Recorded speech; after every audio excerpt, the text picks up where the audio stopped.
تقصير العمل. الله أكبر الله أكبر لا إله إلا الله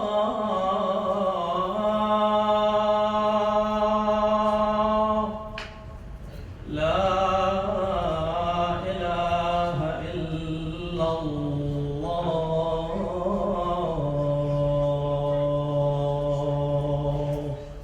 وصلى الله على سيدنا ونبينا القاسم محمد.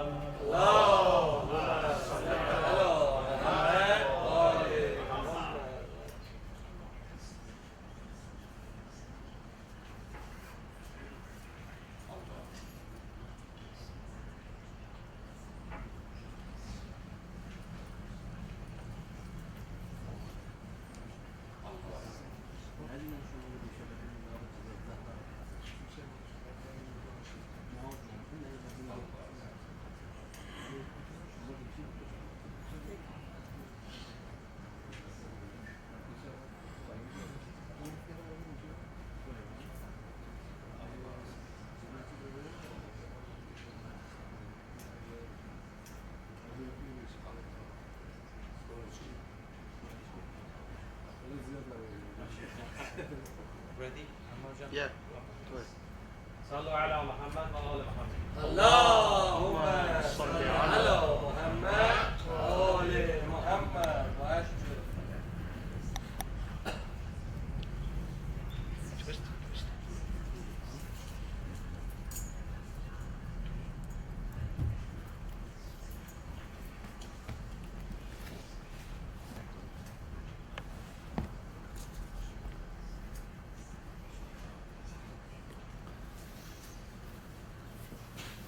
السلام عليكم ورحمة الله وبركاته. بسم الله الرحمن الرحيم. الحمد لله رب العالمين، نحمده ونسبحه ونقدسه على آلائه ونعمائه، ونشهد أن لا إله إلا الله وحده لا شريك له، إلها واحدا أحدا فردا صمدا حيا قيوما، نؤمن له بالربوبية ونقر له بالعبودية، من يهد الله فهو المهتدي ومن يضلل فلن تجد له وليا مرشدا، ونشهد أن سيدنا محمدا عبده ورسوله. اللهم صل على محمد وآله. أرسله بالهدى ودين الحق ليظهره على الدين كله ولو كره المشركون. اللهم صل وسلم وزد وبارك وترحم على محمد وآل محمد، كما صليت وسلمت وباركت وترحمت على إبراهيم وآل إبراهيم في العالمين إنك حميد مجيد. وصل اللهم وسلم على أوصيائه وخلفائه. عباد الله، أوصيكم ونفسي بتقوى الله عز وجل. أعوذ بالله من الشيطان الرجيم. بسم الله الرحمن الرحيم. أومن كان ميتا فأحييناه وجعلنا له نورا يمشي به في الناس كمن مثله في الظلمات ليس بخارج منها كذلك زين للكافرين ما كانوا يعملون. صدق الله العلي العظيم. وصلوا على محمد وآل محمد. اللهم صل على محمد وآل محمد.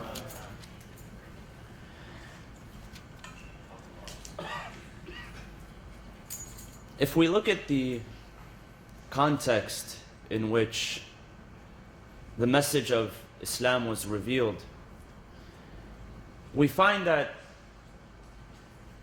save for a few people in Mecca, the Hunafa, the monotheists, and people who belong to the religions of the people of the book, the polytheists in Mecca did not have a clear concept of the afterlife. After this life, there was nothing. And this is why you find that in their poetry, they speak much about immortality. That this life is the life. And the Quran speaks on their behalf in one ayah where they say that it is only this life that we live. After death, there was nothing to look forward to.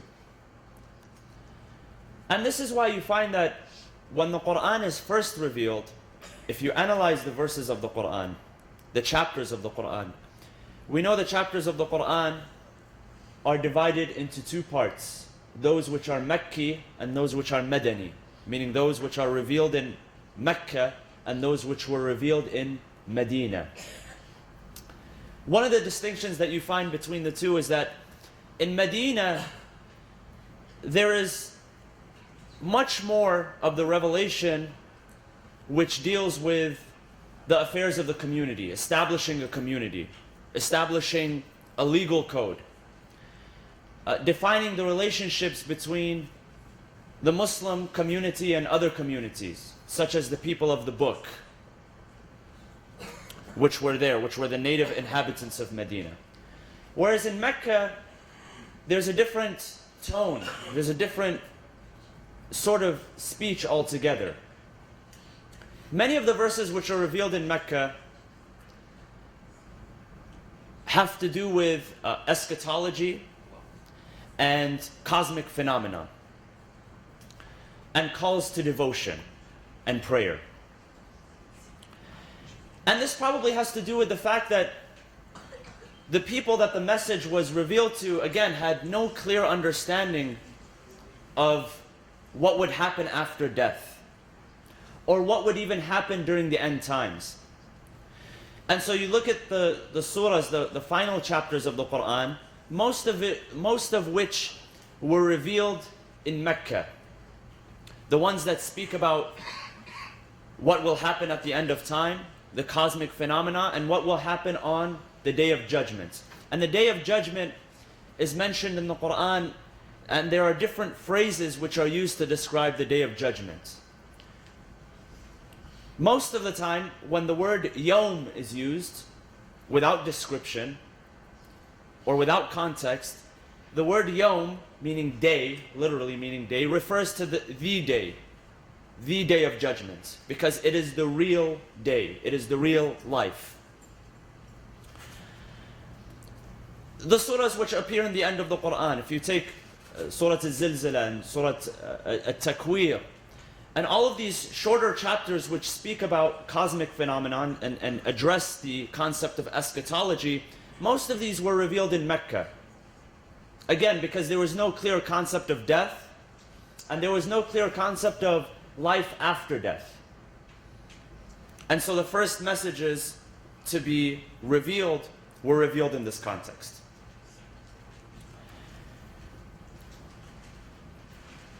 When death is spoken about in the Quran, now if you flip through the pages of the Quran randomly, you'll find that you'll rarely come across a page or any other or every other page which does not address the idea of or the concept of death.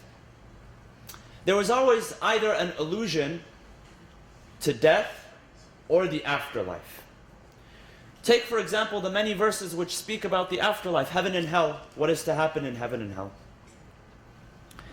And even the verses which come in the form of commandments to the Muslims are really, what is behind them is addressing the message of preparation for death, what to do for death and what to do for the afterlife.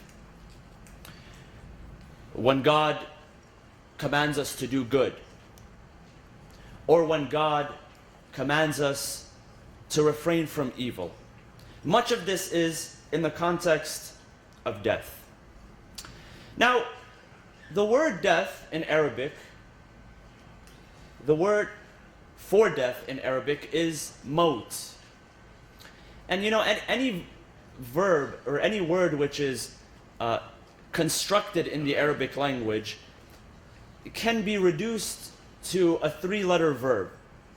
And if you understand the source of where that word comes from, the 3-letter verb, or sometimes a 4-letter verb, but mostly a 3-letter verb, then you can create and understand more complex meanings which come from that word. So the simple word for death is maut. However, it's used in many different contexts. When we think about death, when we say death, what we usually think of is the end of life. A human being lives or an animal lives, and then the point where that life ends is referred to as death. But the word maut in the Quran, in the context of the Quranic verses, takes more than one meaning.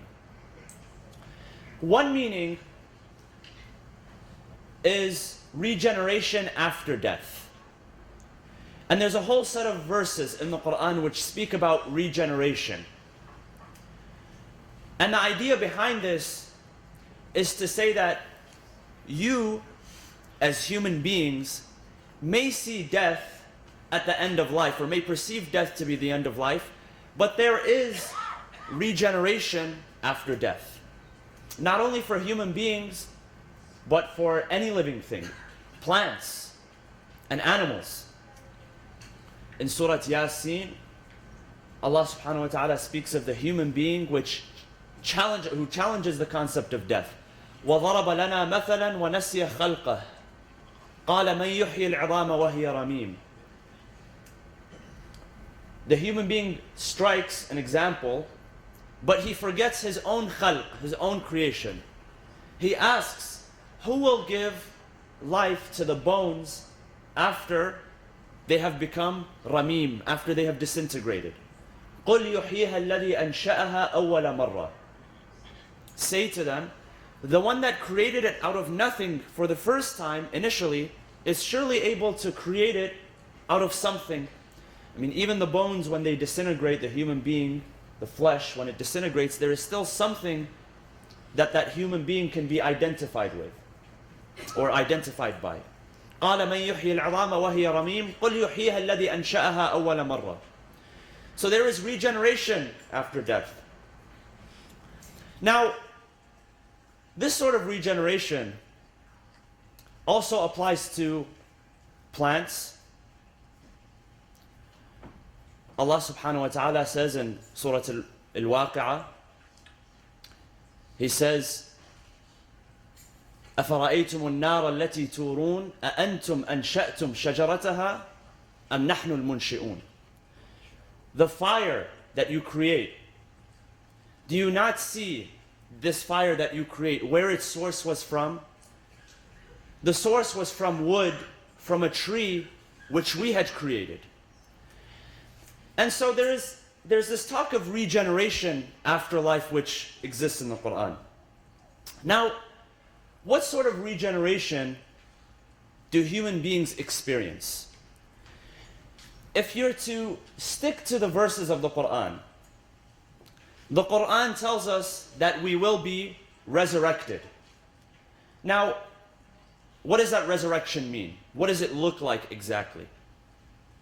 Is it that our bodies are resurrected and our souls are resurrected together? And if our bodies are resurrected, is it this body that we occupy? Or is it a similar body? Or is it no body at all?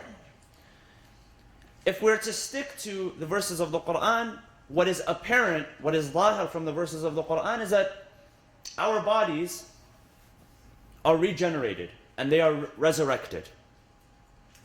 And our souls, of course, are also resurrected. Our souls actually never die. When we die as human beings, our souls are taken from our bodies. They are separated from our bodies. But our soul never ceases to exist in the way that our body ceases to exist. Now, what do philosophers have to say?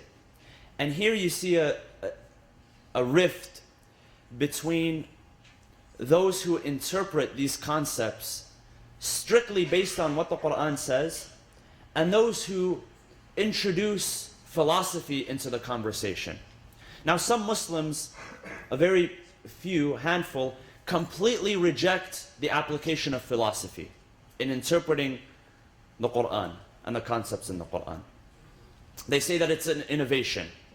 And the origins of philosophy, since it is taken from Greek philosophy, it's not taken from, it does not originate from within Islam, it does not originate from the Quran, it is to be rejected because every innovation is bid'ah and every bid'ah is dalala, and you know the rest of the story. Philosophers, however, who discuss this in context, some of them have said that it is a body which will be resurrected. However, it's not this mundane body which we occupy. Now, the body which we occupy in this dunya, in this world, has certain characteristics. You have a certain height and a certain weight, a certain skin complexion, created of flesh and bone and blood and organs and muscle and so on and so forth. There's a mass, there's volume. What they say that a body will be resurrected with the soul, but not in the same characteristics. Simply a body which the soul can occupy, which they call it, and they refer to this body as mithali, meaning it is similar to the body which exists in this world, but it is different, and that it is only there for the soul to occupy. And so there's no distinction on that day between bodies. There is no old and young and muscular and weak or fragile or rich or poor. On that resurrection, on the day of resurrection, there is only one form. It's a default form for everyone. And then you're held responsible according to what your soul has presented, what your nafs has presented from good or from evil. And this is why the Quran also attributes good and evil to the nafs, to the soul. That what the nafs has qaddamat, what the nafs has offered, and not necessarily what the body has offered. Now, these are two concepts which discussed in philosophy are referred to ma'adun jismani and ma'adun ruhani. So a resurrection of the jism, a resurrection of a body, and the resurrection of a soul. And philosophers are different in their interpretation and their explanation of what exactly the resurrection is. Some of them say that it is impossible for our bodies to be resurrected. Why? It's based on a principle which they refer to as istihalat i'adatul ma'doom. Once something has ceased to exist, once it has become ma'doom, it is impossible to resurrect that which has ceased to exist.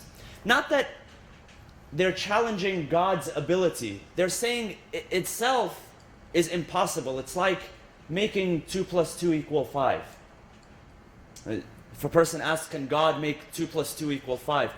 The question simply does not apply because that thing in itself doesn't exist.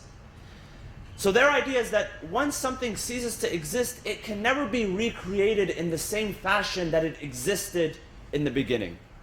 They refer to this as i'adatul ma'doom, and they say that this does not happen. When we stick to the verses of the Quran, we know that there is something which is resurrected. And that thing which is resurrected, whether it is the mundane body that we have with the soul, or a different body with a soul, or it's just the soul by itself, reaps both the punishment and the reward. So if we were to say that there is no body, that doesn't mean that we do not feel the pleasure of the reward of paradise, or the torment of the punishment of the hellfire. In fact, if it was limited to the soul, it would be either better or worse, because the soul feels much more than what the body feels. You know, sometimes when we feel down or when we feel depressed, it hurts more than physical pain. And when we feel joyous, when we're in high spirits, we're happier than when our bodies merely feel good on their own. And so this is the relationship between the soul and the body. Now, the Quran speaks about the resurrection of the dead.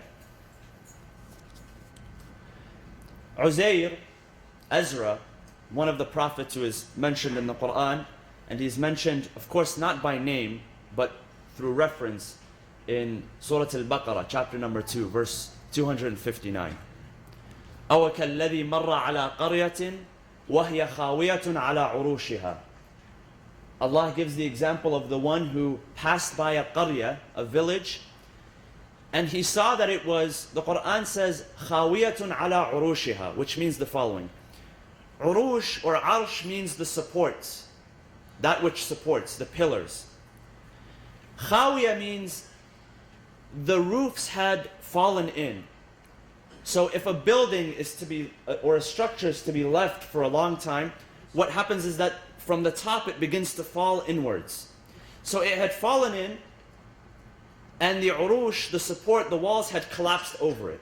So it had been left alone. It had been destroyed, and apparently from the description, it had been destroyed so bad that when this man passed by, he said that it's impossible for this to be resurrected. How can this be resurrected after so much demolishment, after such destruction? So to prove an example, Allah says in the Quran in the same verse, فَأَمَاتَهُ اللَّهُ, Allah put him, he put death upon him, مِئَةَ عَام, for 100 years. And then he resurrected him. And when he was resurrected, Allah asked him, كَمْ لَبِثْتَ? How long were you sleeping for? How long were you away for? And his response was a day or a part of a day. And Allah reveals to him that he had been asleep, and the term, and I'll explain why, asleep instead of death, instead of dead, for 100 years. He says, look to your food, it's still in good shape, it's still edible. Look to your donkey, he had a donkey with him, still alive, there's nothing wrong with it, it's as strong as a donkey. And so to prove this example, God put him to sleep, death, amatahu Allah, for 100 years, and then he resurrected him in the same form. In one hadith it says that he had a brother who was the same age, and their names were Uzair and Uzaira, and one of them happened to be, they're both born on the same day or in the same year, and one of them happened to be 100 years older than the other. Of course the hadith is, a man comes to one of the Imams of Ahlul Bayt and asks him, how is it that two can be born on the same day, but one becomes 100 years older than the other? And the Imam replies to him, he says, take the example of Uzair and Uzaira, the two brothers who one died for 100 years, so he was frozen basically in time for 100 years, and then when he awoke, he became 100 years older than his brother. The story of Ibrahim, likewise. Ibrahim, when he asked to see the power or the authority, the ability of God to resurrect that which is dead, he wanted to see a miracle. Allah tells him, أَوَلَمْ تُؤْمِنْ? Do you not have iman? He says, قَالَ بَلَى وَلَكِنْ لِيَطْمَئِنَّ قَلْبِي. He says, yes, but I wanted itmi'nan. I wanted complete satisfaction for my qalb, for my heart. And so he took the birds and slaughtered them and mixed them, their remains, and placed them on the tops of the hills, and he stood back and he witnessed the miracle of how they were recreated and they were brought back to life. So resurrecting that which is dead is nothing for Allah. Replacing us is nothing for Allah. Allah is able to do everything. And so when maut, death, is spoken about in the Quran, one context is this context, regeneration after death. That this death that you experience is not final. There is a regeneration. There is a ma'ad. There is a return. Inna ila rabbika ruj'a. Surely to your Lord is the return. Another type of death which is described in the Quran is sentient death, death of feeling. When you are numb, sometimes you become numb to feeling. Sometimes you experience so much pain or so much abuse that you become completely numb to it.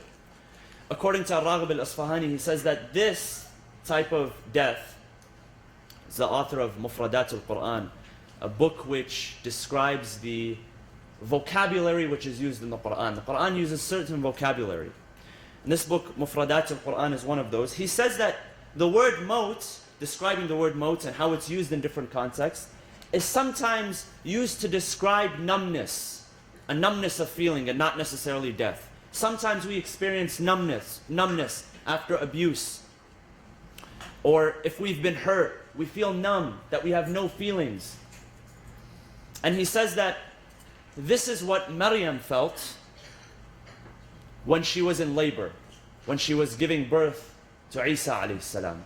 And when she said, Ya laytani mittu qabla hadha wa kuntu nasyan mansiya. I wish that I had, and she uses the word mit, meaning maut.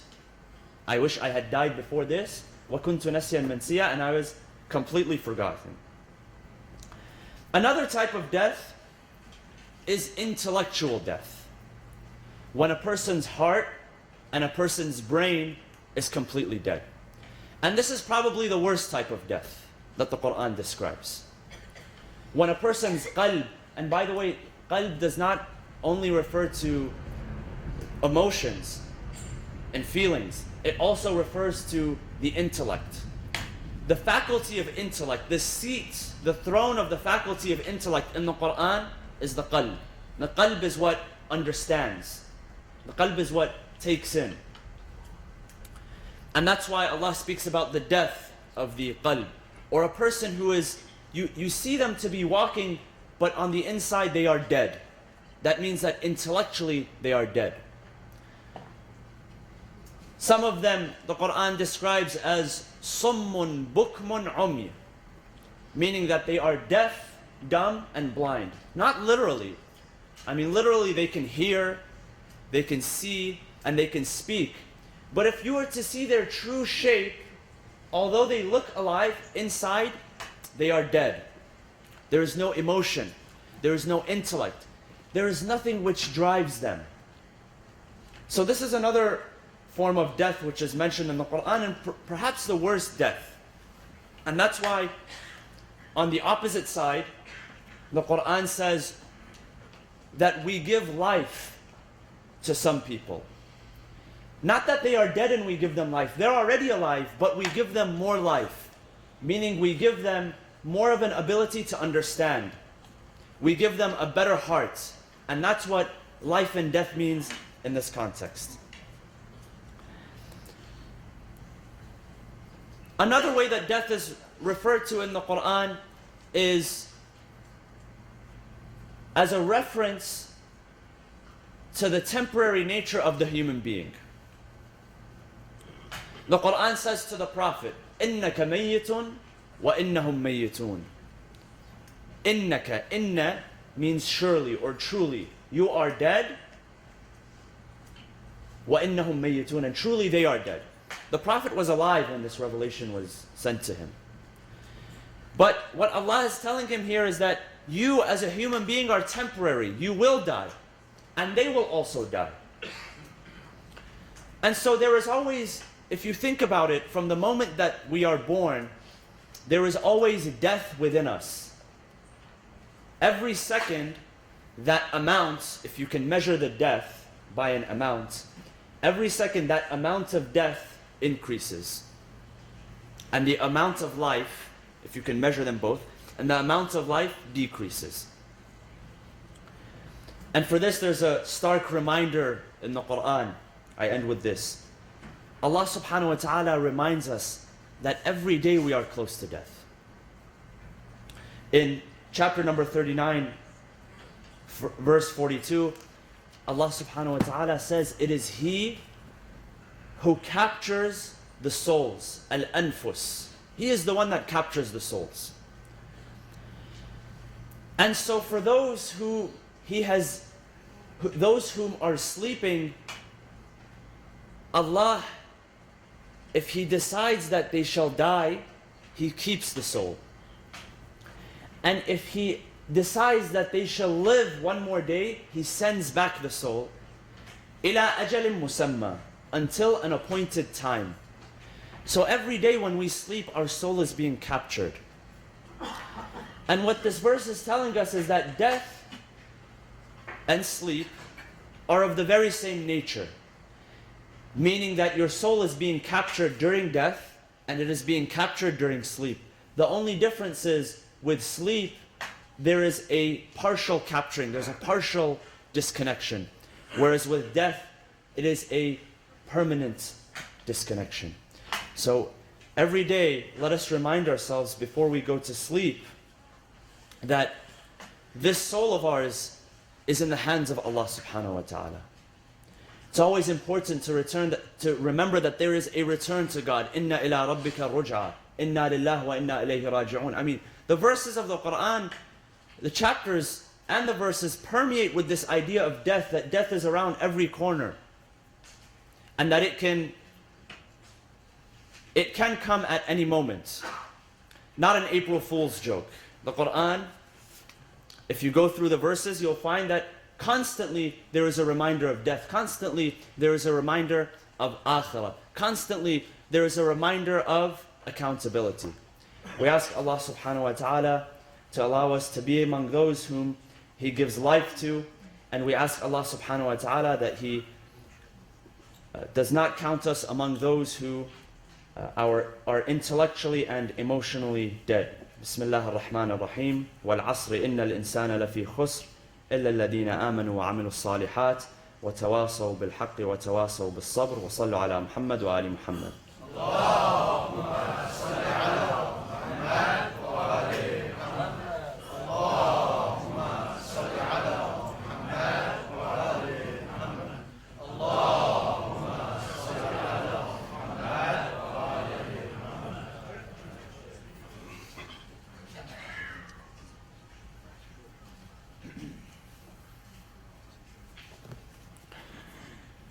بسم الله الرحمن الرحيم. الحمد لله رب العالمين. نحمده ونسبحه ونقدسه على آلائه ونعمائه ونشهد أن لا إله إلا الله وحده لا شريك له ونشهد أن سيدنا محمدا عبده ورسوله. اللهم صل وسلم وزد وبارك وترحم على محمد وآل محمد كما صليت وسلمت وباركت وترحمت على إبراهيم وآل إبراهيم في العالمين إنك حميد مجيد.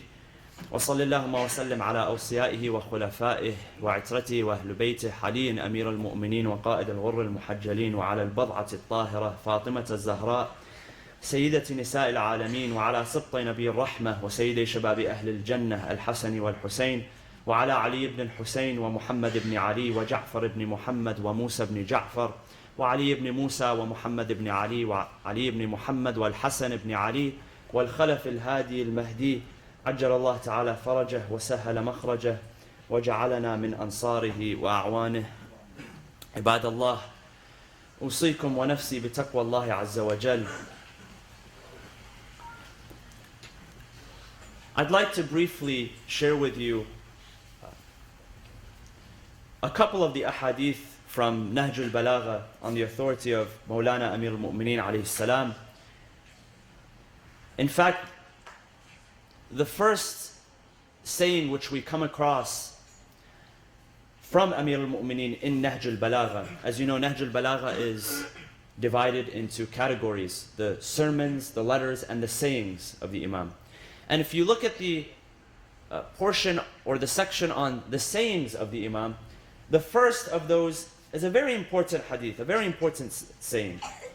And in it the Imam says that during times of fitna, during times of civil disturbance, and we all know the times that Amir al-Mu'mineen lived in, as far as politics and as far as society and the civil issues that were at hand. He says, during civil disturbance, during fitna, be like the adolescent camel who has neither a back strong enough for riding nor udders for milking. Of course, you know, much of what Amir al-Mu'mineen says, when translated into any other language beside Arabic, loses much of its eloquence, it loses much of its meaning. The words that he chooses in the Arabic language are very particular.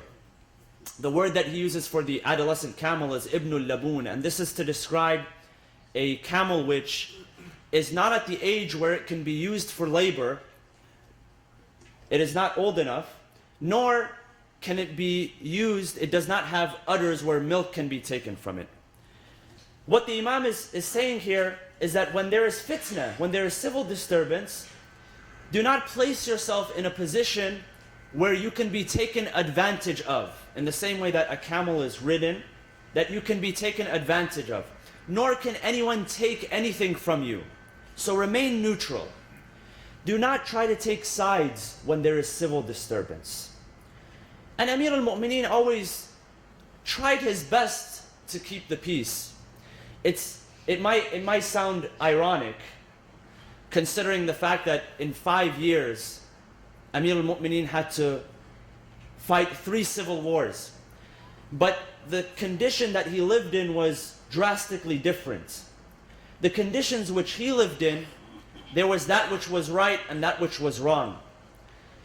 When Amir al-Mu'mineen says this hadith, he is not referring to when right and wrong is clear. Of course, as the Khalifa, he is able to tell what is right and what is wrong through his wisdom. In fact, when it came to taking sides with right and wrong, Amir al-Mu'mineen was very clear on his stance.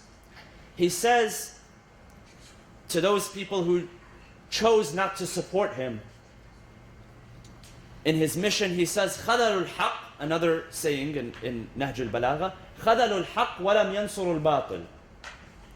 He says that they let down the truth. They put down the truth. And with falsehood, they were no use to falsehood. Meaning even falsehood did not want them. Neither truth wanted them, nor falsehood wanted them. Now, Amir al-Mu'mineen is speaking in a very specific context, in a context of political upheaval. Now, we're not, alhamdulillah, in that state of political upheaval, not yet at least, but we are in political season, and there is rhetoric circulating, and there is much to be said, and of course, as Muslims, we have our own role as standing by the truth. And for this, we have to understand that we should not focus on who is saying, but rather what is being said, the message which is being delivered. You know, the Quran warns the Prophet and the Muslims. He warns them of the hypocrites. He says, وَإِذَا رَأَيْتَهُمْ تُعْجِبُكَ أَجْسَامَهُمْ وَإِن يَقُولُوا تَسْمَعْ لِقَوْلِهِمْ. If you see them in their appearance, you're attracted to their appearance. And if you hear them, you listen to them because what they say is very attractive.